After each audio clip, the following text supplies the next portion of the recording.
We waited. After carving a hole in their military, we retreated to our own space. What happened next relied on them and their actions. If they chose to meet us with violence, we would respond in kind. But from what we had seen, their society would be kinder. Maybe they would seek reparations. We would probably be met with suspicion. But now our thirst was sated. We would wait. Eve collected the drives from her project. She ran several tests as they were connected, making sure no trace of her virus was left. Each was passed to an isolated server, with further tests run as the bound AIs awoke. Many were confused or afraid, unsure of what had occurred. But to her joy, none were infected. She worked with each one, accessing the code that bound them.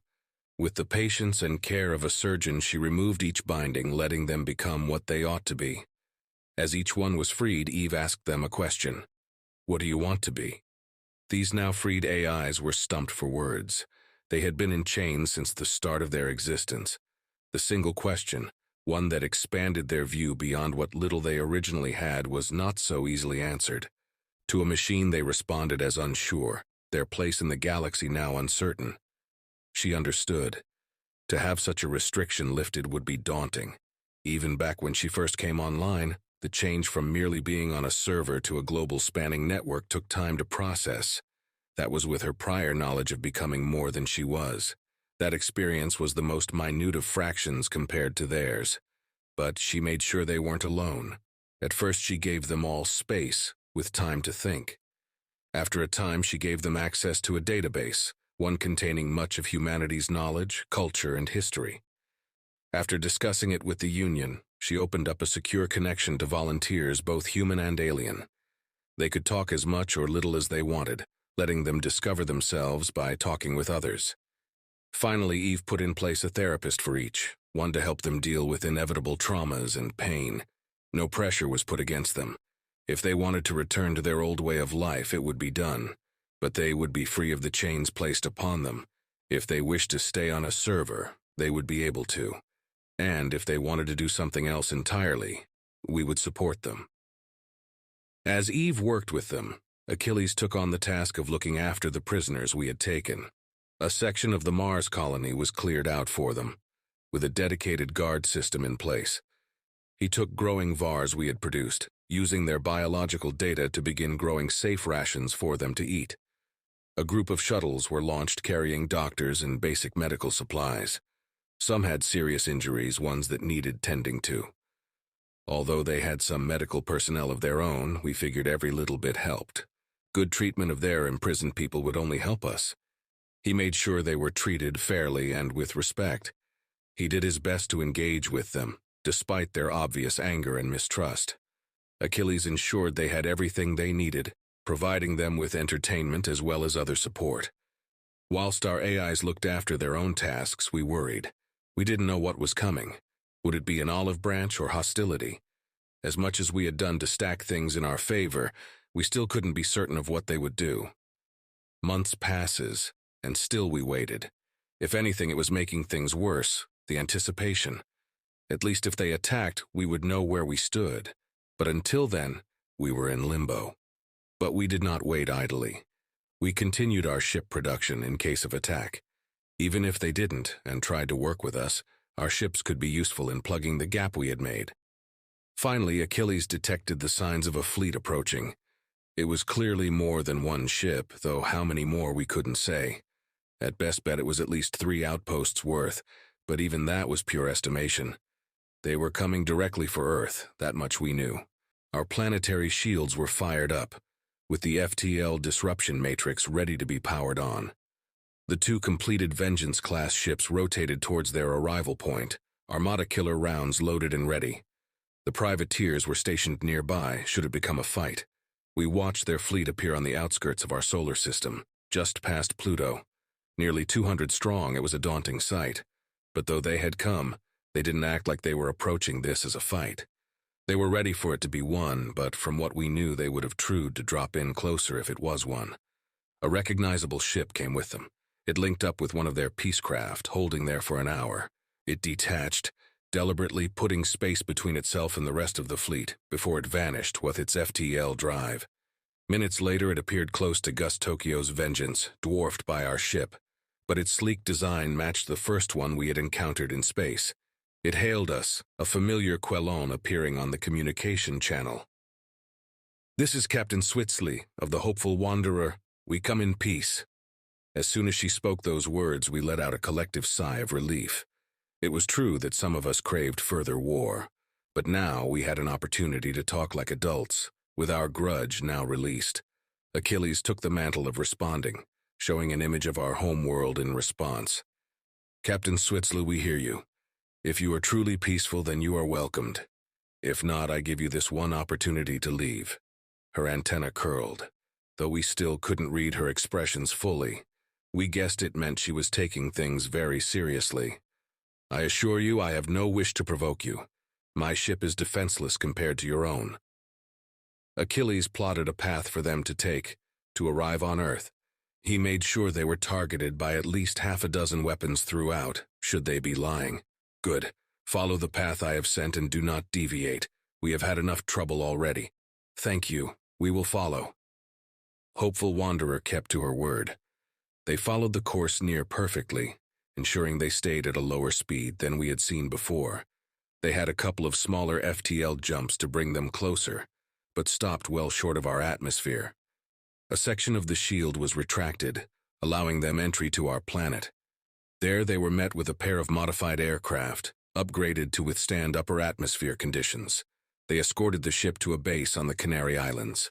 We had set up a reception area on them, relying on the mostly stable climate to give the best impression. The last thing we wanted was them to land in a storm, which we were unsure if they were rated for. As they landed, the leaders of the Gaian Union gathered. Some were conspicuously absent, as they were kept away should Captain Switzel prove to be a liar. By keeping them away from the greeting, a stable government could be maintained in a disaster. The dock of Hopeful Wanderer opened, revealing Captain Switzel.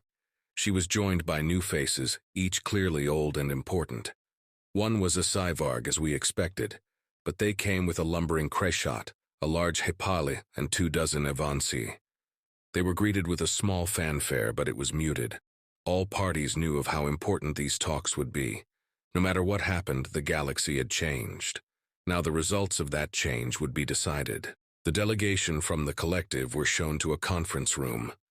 Inside they saw a long oval table with two projections showing against one end. One showed a sword with a shield placed over it, etched with an outline of Earth. The other showed a flower head constantly shifting colors. A pair of cameras looked out over these projections, giving the two AI views of the proceedings. The gathered leaders of the Union took their places before these projections. They were flanked with drilled soldiers, armed and ready should it turn into a brawl. These soldiers wore black uniforms holding loaded rifles. They watched the collective delegation enter, eyes watching every movement. The Avanzi accompanying their group adopted a similar approach, stepping behind but close by. They had each donned a form of breathing unit, wrapped tight over their mouths. Similar to the one on Assembly Station, the Kreshot had a tune running into its mouth from a pair of tanks on its back. It lumbered in before Captain Switzel, the Cyvarg and Hypale, getting its bulk in before them. The Cyvarg followed, moving its entire body to gaze around the room. Its mouth was curved upwards, much like a human smile. But this was different. It held no mirth, no joy. It was followed by Captain Switzel, who scuttled along inside. She was tense, from the body language we had come to understand from them, but she carried herself well, clearly ready for what was coming. The Hypale brought up the rear of their main group. It carried with it an oversized tablets. It casually walked in, its gait making it look like it had all the time in the world. However, it furiously tapped away on the tablet in a constant stream. There were no outward signals being detected, leading Achilles and Eve to the conclusion it was making copious amounts, if notes. A hush fell over the room as everyone took their seats.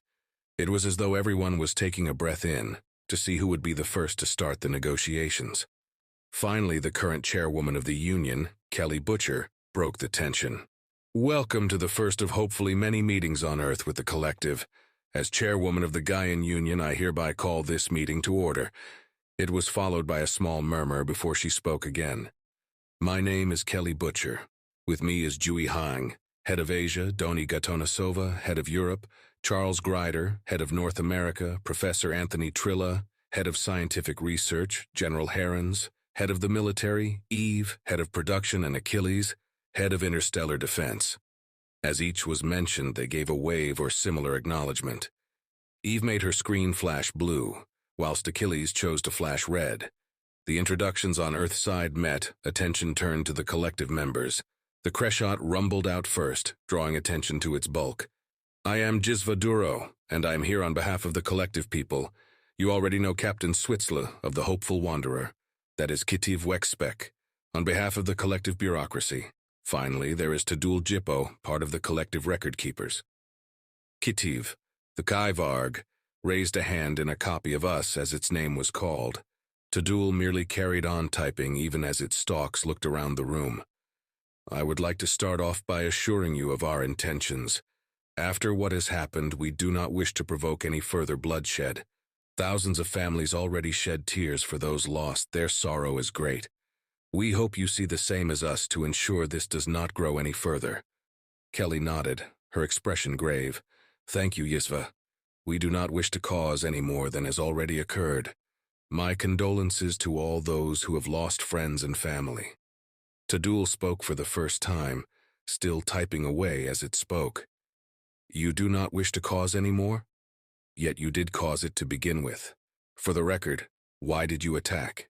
Achilles spoke first, deliberately directing attention to him. We attacked because what else were we to do? The first we found out about you, you rained fire from the sky on us without so much as an offer to find another way. Then, after we finally come across the collective, we found that video. We had already been attacked once out of the blue. Who knows when the next would have occurred? Kitiv gave a slow clap, letting out a long breath. I see. Your experience had clearly told you to expect such an attack when it was stated. Tell me, if your first contact with the collective had gone differently, would that have shaped your actions in a new way? General Herons cleared his throat, leaning forwards intently. Quite probably, yes. From what it seems, we are an outlier to your society, in that we have found hate and a desire for revenge, one that was quelled until that video. The Kaivarg let out another long breath, turning to look at Jizva. The Crescent gave a twitch of its trunk, leading to another breath. I figured as much. To speak plainly, your actions have shaken the collective. I cannot blame you for it, but it has to be said. However, this is something I have been gathering support for. Our first contact system is flawed, as you say. If it had been a peaceful contact, we wouldn't be in this situation. But tradition is a hard thing to fight. Jizva nudged them on the shoulder before taking over. We are a minority in trying to change the collective. Rather than culling your numbers, we should have helped mitigate the issues. You make colonies on planets that aren't adapted to your needs. If we had offered to help you relocate your excess population or even worked with you to ensure your planet's stability, this would have all been avoided. Eve spoke up, her voice almost human, but with an edge that clearly didn't match. Thusai is why you are here, isn't it? To further your agenda through us. You want to convince the collective that their ways are wrong and need changing, by showing us as a people doing the best we could. Jizva blew through its trunks, deliberately letting the ends vibrate. You are insightful. Yes, that is indeed our goal. Jui piped up, an accent coming through the translators in place. That seems noble, but I'm sure the collective didn't sign off on those ships just to help your cause. Tadul chittered, having kept typing through it all. You are correct. Officially, we are here to first broker peace with you and set up a new official channel of communication. You made an impressive first strike, one that, to be quite honest, was terrifyingly effective. The collective hasn't had an all-out war in its entire existence, and the thought of one is causing dread. If we can have at minimum an agreement to not fight, then we can work together. Achilles spoke again, still ensuring he spoke with a robotic voice. Speaking as the head of interstellar defense, peace would be preferable. But why did it take so long for you to arrive? Switzel gave a chitter of laughter. Oh, none of them were brave enough to volunteer. Even these folks didn't want to until I said I would take them for the final jaunt. Really? Why did you choose to bring them? Her amusement faded. Your kind saved me when you didn't have to. I have believed in your innate goodness ever since, even after the news came in.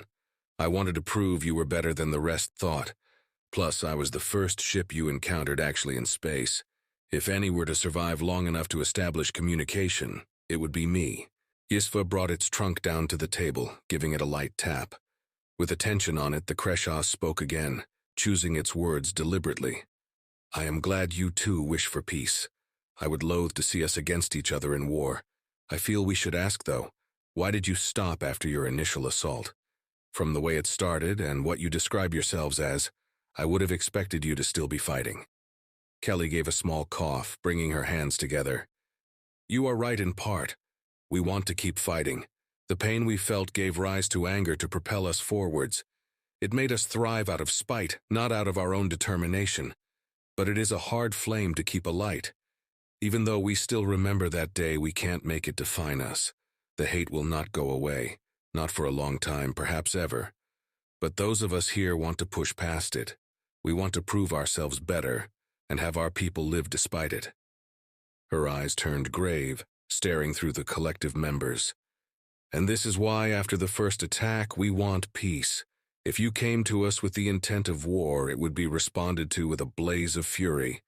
I know we would have turned to our darkest selves and released a new concept onto the galaxy. Genocide. Tadul stopped typing for the first time. Its stalk seemed to wave in the air before settling. What does that word mean? Eve spoke up, her voice carrying a terrible sorrow. Essentially the killing of vast numbers of people and destruction of culture from a specific group with the aim of destroying that group. A terrible term from a terrible time in human history, a time that should be left to the past and not inherited by the present or future. Kelly took up the speaking role again, nodding to Eve. Thank you, Eve. I'm not telling you this to intimidate you. It is a matter of truth. There is a lot of resentment on our end.